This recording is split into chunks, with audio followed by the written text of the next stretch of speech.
What is tactile defensiveness? Tactile defensiveness is a term used to describe the reaction that occurs when someone is very sensitive to touch. Someone who experiences tactile defensiveness will be more sensitive to touch compared to others. Often their skin is more sensitive to everyday things, clothing textures, and hair brushing.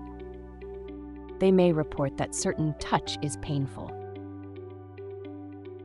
Tactile sensitivity symptoms: being bothered by the feeling of certain fabrics or clothing textures, dislikes socks, especially the seams, and has a preference for the position of sock seams, difficulty with wearing shoes,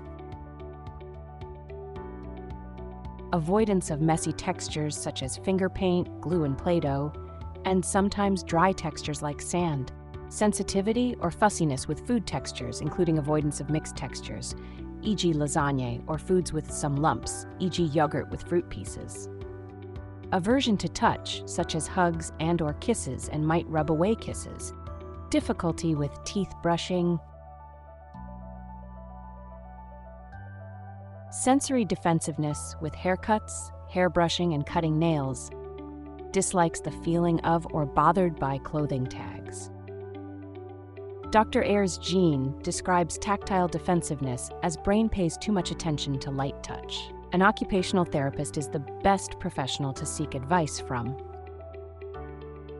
What can I do to help someone with tactile defensiveness? 1. Use a firmer pressure when touching the child. Don't squeeze or hurt them, but avoid being very light with your touch. 2. Oral activities can also help with regulation, particularly chewing and sucking. 3. Weighted products can be useful to help children to regulate. 4. Heavy work can be a helpful strategy to help to support children with tactile sensitivity. It is better to consult with your occupational therapist to get the best assessment, figure out your sensory profile, customize a sensory diet that matches the child's needs, and provide sensory integration therapy.